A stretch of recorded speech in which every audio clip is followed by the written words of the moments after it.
Graça e paz, vamos para mais um programa Me Explique a Bíblia? Saulo havia consentido com a morte de Estevão. Naquele dia, teve início uma grande perseguição contra a igreja em Jerusalém. Todos, exceto os apóstolos, foram dispersos pelas regiões da Judéia e da Samaria. Alguns homens piedosos sepultaram Estevão e fizeram grande lamentação por ele.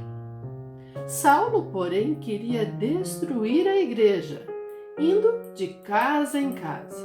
Arrastava homens e mulheres, lançando-os na prisão. Enquanto isso, os que foram dispersos iam por toda parte pregando a palavra.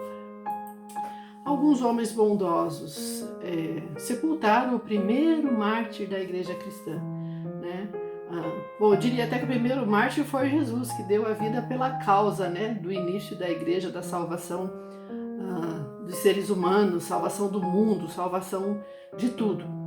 Mas depois, quando iniciou a igreja, Estevão, o diácono Estevão, foi apedrejado por causa de inveja. Ele pregava sobre Jesus, sobre a ressurreição, mas houve uma tramóia por causa de inveja e ele acabou sendo condenado ao apedrejamento, ok? Bem, esse Saulo ele estava bem empenhado em lutar contra a igreja, destruir a igreja, impedir que a igreja continuasse crescendo. Então Saulo queria destruir e por isso começou a prender homens, mulheres e até crianças. Não importa, era cristão, era levado para a cadeia, ok? Bem, o esforço de Saulo em acabar com a igreja, na realidade, contribuiu para que a igreja crescesse, porque por causa da perseguição, a igreja se dispersou. Cada pessoa, cada cristão fugiu para onde podia ir, para outras cidades, porque a perseguição era grande. Ficou em Jerusalém só os 12 apóstolos. Então, apesar das ameaças de Saulo, eles não se calaram e continuaram pregando o evangelho aonde quer que fosse, porque na realidade todo cristão é a mensagem viva de Jesus. Todo cristão carrega em si o evangelho, a presença do Espírito Santo. Então, aquela dispersão contribuiu para que junto o evangelho também fosse para outras cidades vizinhas, ok? Bem, então para onde eles iam, eles estavam pregando a mensagem e no período da história da igreja, nesse período, a igreja era chamada a Igreja do Caminho. Falava-se dos cristãos, aqueles do caminho. Baseiam-se nisso porque Jesus falava, eu sou o caminho para ser trilhado, eu sou a verdade, eu sou a vida. Então aqueles que escolhiam seguir Jesus, escolhiam o caminho de seguir Jesus. Então a Igreja do Caminho. Esse era um dos primeiros nomes da igreja cristã. Filipe foi à cidade de Samaria e anunciava Cristo ao povo dali. As multidões unânimes davam atenção às coisas que Filipe dizia, ouvindo-as e vendo os sinais que ele fazia, pois os espíritos imundos, gritando em alta voz, saíam de muitos que estavam possuídos por eles.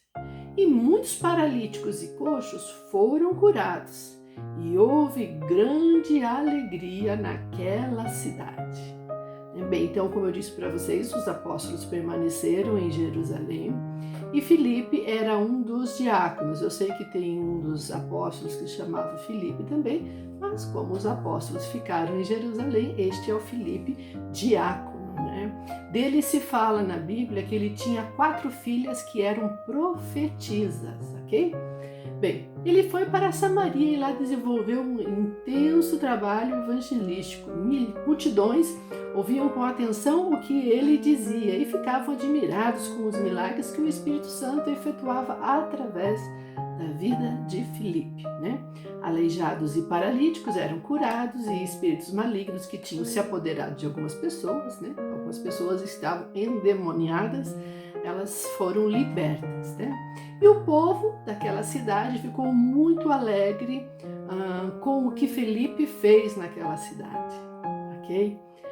Bom seria se todos os cristãos hoje em dia por onde quer que passam, depois que eles passam por aquele lugar, todos dissessem: este cristão passou por aqui e nos deixou alegria, nos deixou o bom perfume de Cristo. Bom seria. Havia naquela cidade um homem chamado Simão, que praticava artes mágicas e deixava o povo de Samaria admirado. Dizia ser alguém muito importante, e todos lhes davam ouvido, do menor ao maior, dizendo: este homem é o poder de Deus, chamado o grande poder de Deus. Davam atenção a ele, porque durante muito tempo os havia impressionado com suas artes mágicas. Sabe, através do livro de 2 Tessalonicenses, no capítulo 2, versículo 9, que Satanás é capaz de fazer sinais e maravilhas para impressionar e enganar as pessoas. É claro que a obra que aquele homem estava fazendo não era fruto do Espírito Santo de Deus, não era obra de Deus, até porque Deus proíbe a feitiçaria, né? Quando, porém, deram crédito a Filipe, que os evangelizava a respeito do reino de Deus e do nome de Jesus Cristo, iam sendo batizados, tanto homens como mulheres. O próprio Simão abraçou a fé e, tendo sido batizado, acompanhava Filipe de perto, observando extasiado os sinais e grandes milagres praticados. Bem, então a mensagem do Evangelho apresentada por Filipe libertou aquelas pessoas daquele domínio de Simão, daquele engano, né, daquele medo do poder de Deus que era apresentado através das coisas que Simão fazia, não é? Então as pessoas foram batizadas, né? Elas abraçaram a fé e foram batizadas. Inclusive o tal mágico, que agora, então, a princípio acredita-se que é um ex-mágico, já que ele se converteu a Cristo Jesus, né? Então o feiticeiro se batizou e começou a acompanhar Filipe, mas parece que a intenção dele não é porque ele queria aprender mais sobre Jesus. Ele queria observar como é que Filipe fazia aqueles sinais maravilhosos de expulsar demônios, ter autoridade sobre demônios, de curar enfermos, de fazer as coisas que ele estava fazendo. Então ele estava de olho e acompanhando Filipe, porque queria aprender um pouco mais. Eu acho que ele entendeu que Filipe tinha uma arte mágica diferente da que ele usava. Quando os apóstolos que estavam em Jerusalém ouviram que o povo de Samaria tinha recebido a palavra de Deus, enviaram-lhes Pedro e João. Chegando ali, oraram por eles para que recebessem o Espírito Santo, pois o Espírito ainda não havia descido sobre nenhum deles. Tinham apenas sido batizados em nome do Senhor Jesus. Então lhes impuseram as mãos e eles receberam o Espírito Santo. Os apóstolos Pedro e João foram de Jerusalém até Samaria para recepcionar os novos cristãos, para orar por eles, recebê-los no corpo de Cristo. Agora são todos irmãos, né? O batismo é o sinal do aceite desta nova aliança, né? Que é aceitar a Jesus como Senhor, ok? Quando Simão viu que pelo fato de os apóstolos imporem as mãos era concedido o Espírito Santo, ofereceu-lhes dinheiro, dizendo: deem também a mim este poder, para que a pessoa sobre o qual eu impuser as mãos receba o Espírito Santo. Entendeu que o Simão não tinha processado direito a ideia ainda da conversão? Ele foi só na empolgação, na curiosidade do que estava acontecendo.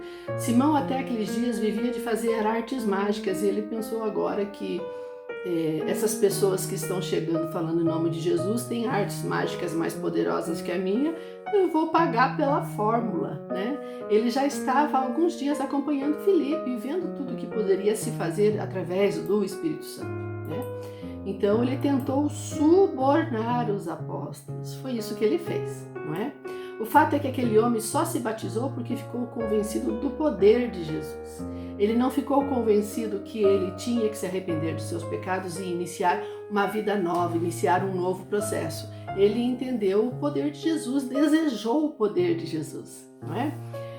Então, aparentemente, ele abraçou a fé, porém ele ainda queria viver ganhando dinheiro às custas das suas magias, né? E viu uma grande oportunidade naquela situação, ok? Então, ele até pagaria para receber o Espírito Santo.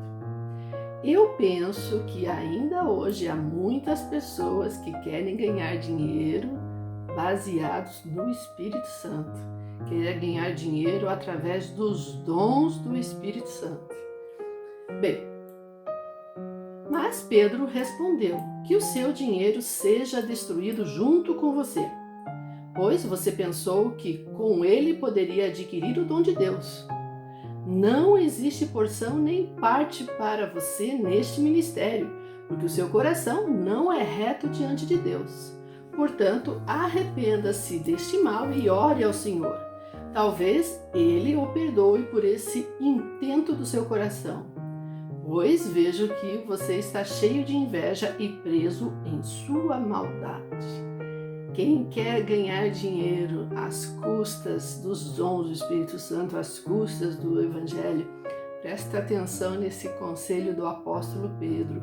Abandone a avareza e peça perdão para Jesus. Pois para ser cristão não basta apenas o batismo público, né? É necessário que você abandone os seus pecados, e a avareza é um deles, a ganância é um deles, né? Jesus veio para salvar todos aqueles que estão afundados no lamaçal de pecado, mas é necessário que você queira sair da lama, não é? Então você tem que abandonar, você tem que se esforçar para permanecer limpo. Simão disse aos apóstolos: peço que vocês orem ao Senhor por mim, para que não me sobrevenha nada do que vocês disseram. Eles, porém, tendo dado o seu testemunho e pregado a palavra do Senhor, voltaram para Jerusalém e evangelizavam muitas aldeias dos samaritanos. Muito bem. Não me pareceu que Simão se arrependeu da sua intenção. Parece só que ele ficou com medo do possível castigo da ira divina, né? Então, mas nós não devemos ter medo de Jesus, nós devemos ter temor. Temor e medo não é a mesma coisa, né?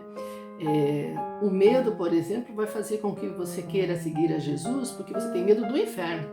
Você não quer ir para o inferno, então vou seguir a Jesus.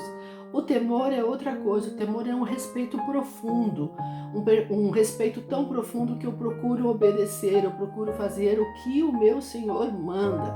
Então essa é a diferença entre medo e temor. Mas pelo que parece, o mágico ali, o Simão, não quis mudar a sua vida, ele só ficou preocupado com o castigo que ele poderia receber. E eu quero aproveitar para te lembrar uma coisa bem importante. Bom, primeiro que o mágico se chamava Simão e levou uma baita bronca do apóstolo Pedro, que é Simão Pedro. Um Simão legal e um Simão não legal, né? Mas quando Jesus estava fazendo o seu ministério na terra, se vocês voltarem lá no Evangelho de Lucas, por exemplo, você vai ver que Jesus tentou visitar a Samaria, tentou pregar o Evangelho para os samaritanos e eles não quiseram receber Jesus, né? E naquela época o apóstolo João, que ainda era o discípulo João, ele ficou muito bravo. Ele e o irmão Tiago queriam colocar fogo na cidade porque não receberam Jesus. E olha só a guinada que a história deu, né? Você pode ler isso depois no Evangelho de Lucas, capítulo 9. Mas agora João é um novo homem, agora ele é um apóstolo do Senhor Jesus. E ele tem o Espírito Santo e ele está lá onde? Está lá em Samaria, onde um dia ele quis botar fogo, ele está lá em Samaria, falando do Evangelho, orando por eles, né? Participando dessa recepção dos novos cristãos samaritanos, não é? Não é maravilhoso essas coisas que Deus faz? Você vê a história hoje, não entende, e amanhã a história é completamente outra, transformada por Jesus. O que Jesus faz é maravilhoso. Bem, agora do verso 26 em diante, vemos que os apóstolos não estão mais lá com Filipe, tá? Eles estão voltando para Jerusalém, no caminho também continuam o seu trabalho, né, missionário, o seu trabalho de apresentar o Evangelho, o seu trabalho de apóstolo, mas eles estão voltando para Jerusalém. Enquanto isso, ali em Samaria, acontece algo surpreendente. Ouça. Um anjo do Senhor disse a Filipe: levante-se e vá para o sul, no caminho que desce de Jerusalém a Gaza. Este se acha deserto. Filipe se levantou e foi. Havia um etíope eunuco, alto oficial de Candace, rainha dos etíopes, o qual era superintendente de todo o seu tesouro. Ele tinha vindo adorar em Jerusalém e estava regressando ao seu país. E, assentado na carruagem, vinha lendo o profeta Isaías. Poucas pessoas passavam por aquele caminho, porque era perigoso, mas o anjo disse que o caminho estava deserto e Filipe, sem questionar nem perguntar por que eu tenho que ir, por que eu tenho que fazer, o que tem lá, o que você quer, ele simplesmente obedeceu, levantou e foi, ok? Vamos ver aqui no mapa que nós não estamos falando de uma viagem curtinha, né? Estamos falando de algo em torno de 100 quilômetros ou mais de distância. Foi uma longa distância que possivelmente durou mais de um dia. Filipe estava em Samaria, fugindo da perseguição dos cristãos, e o anjo mandou ele ir ao sul, no caminho que desce de Jerusalém a Gaza. No caminho havia um etíope que veio adorar a Deus em Jerusalém. Este homem viajou em torno de 3.000 quilômetros para ir até Jerusalém adorar a Deus. Em Salmos 68:31 diz: a Etiópia corre a estender mãos cheias para Deus. E em Sofonias 3:10 lemos: além dos rios da Etiópia, os meus adoradores me trarão sacrifícios. Bem, este homem era eunuco, um homem que foi castrado. Quando um homem tinha um cargo dentro de um palácio, ele era castrado para impedir que houvesse qualquer envolvimento sexual dentro do palácio. E esse etíope, então, ele era ministro, né? Ministro de uma rainha da Etiópia. As rainhas da Etiópia, elas eram chamadas de Kandake. Então o texto diz Candace, né? Mas é transliterado, mas as rainhas eram chamadas de Kandake. Então, mesmo não podendo manter a aliança com Deus através da circuncisão, porque a primeira aliança pedia a circuncisão e ele era um eunuco, ainda assim ele viajava até Jerusalém, foi até Jerusalém para adorar a Deus, né? Jesus reconheceu o esforço desse homem ao ponto de mandar o anjo chamar Filipe para ir encontrá-lo no caminho, para apresentar o evangelho para esse etíope que devia guardar no seu coração a tristeza de não poder cumprir a aliança pedida com Deus da circuncisão. O Senhor manda até ele, né, um dos seus diáconos, um dos seus servos, para falar que a aliança agora é outra. A aliança agora é outra. O etíope já estava retornando para seu país, sentadinho na carruagem, né? Como ele era um ministro, com certeza, né? Ele devia ter alguém que conduzia a carruagem para ele, né? Também não dá para dirigir e ler ao mesmo tempo. Já naquela época da história, ele estava lendo as escrituras e alguém, né, estava dirigindo para ele a carruagem. Enquanto seguia a viagem, ele estava lendo um trecho das escrituras do profeta Isaías que falava sobre a vinda de um Messias. Então o Espírito disse a Filipe: aproxime-se dessa carruagem e a acompanhe. Correndo para lá, Filipe ouviu que o homem estava lendo o profeta Isaías.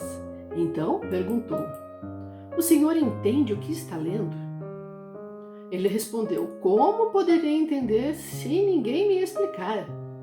E convidou Filipe a subir e sentar-se ao seu lado. Filipe acabou de fazer uma longa viagem, provavelmente a pé. Vou explicar mais para frente para vocês, porque eu creio que foi a pé, né? Já estava bem cansado, mas ainda teve que dar uma corridinha para alcançar a carroça. E eu não sei se o cocheiro parou a carroça quando viu Filipe emparelhado ou se continuou andando e Filipe correndinho do lado da carroça falando com o eunuco, com o etíope, mas o etíope pediu para que ele subisse na carroça para explicar, para conversar com ele, não é? Ora, a passagem da escritura que ele estava lendo era esta: foi levado como ovelha ao matadouro, e como um cordeiro mudo diante do seu tosqueador, ele não abriu a boca. Na sua humilhação, lhe negaram justiça. Quem poderá falar da sua descendência? Porque a vida dele é tirada da terra. Então o eunuco disse a Filipe: peço que você me explique a quem se refere o profeta. Fala de si mesmo ou de outra pessoa? Então Filipe explicou, e começando com esta passagem da Escritura, anunciou-lhe a mensagem de Jesus. Bem, o trecho das Escrituras que o etíope estava lendo era uma passagem do livro de Isaías, no capítulo 53, que fala sobre a vinda do Messias, que fala que esse Messias seria o servo sofredor e tal. E aí, então, Filipe explica e já dá um gancho ali, já aproveita para ir explicando sobre a promessa do Messias, sobre a vinda do Messias, sobre o sacrifício do Messias e sobre a nova aliança, ok? Falou inclusive do batismo, que é o sinal da nova aliança. E aí aconteceu o seguinte: no caminho chegaram a um lugar onde havia água, e o eunuco disse: eis aqui água, o que impede que eu seja batizado? Filipe respondeu: é lícito se você crê de todo o coração. Então ele disse: creio que Jesus Cristo é o Filho de Deus. Então mandou parar a carruagem, ambos desceram a água e Filipe batizou o eunuco. Quando saíram da água, o Espírito do Senhor arrebatou Filipe. O eunuco não o viu mais e então seguiu seu caminho cheio de alegria. Mas Filipe foi visto outra vez em Azoto e, seguindo viagem, evangelizava todas as cidades até chegar a Cesareia.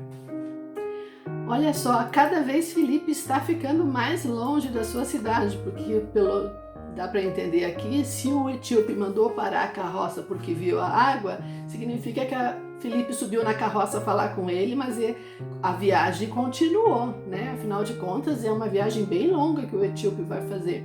E aí ele foi ouvindo, mas a viagem foi prosseguindo, e cada vez mais Filipe ficando longe de Samaria. Bem, o etíope perguntou se havia algo que o impedisse de ser batizado. Bom, você viu que ele lê as Escrituras, então ele também deve ter lido que em Deuteronômio 23:1 diz que eunucos não entrarão na Assembleia de Deus, não é? Então, mas só que o livro de Isaías, inclusive é o livro que ele está lendo 3 capítulos para frente, no capítulo 53, você encontra promessas para os eunucos, Deus promete para os eunucos, aqueles que cumprirem a aliança e os mandamentos do Senhor, eles receberão uma grande promessa. O Senhor diz assim: darei na minha casa e dentro dos meus muros um memorial e um nome melhor do que filhos e filhas, O nome eterno darei a cada um deles, que nunca se apagará. O Senhor tem um amor a essas pessoas. O texto diz assim: esses que foram cortados na terra, não é? É claro que é algo muito cruel transformar uma pessoa em eunuco só para evitar qualquer situação de envolvimento sexual dentro do palácio ou por qualquer outro motivo de consagração, por exemplo, tá? Mas então Filipe falou para ele assim, que não há empecilho para o batismo dele, mas deixou bem claro que não há empecilho se ele crer, porque o batismo é uma sequência do processo de conversão. Arrependimento, entrega de vida para Jesus, depois o batismo, que é uma aliança pública de que Jesus é o seu Senhor, ok?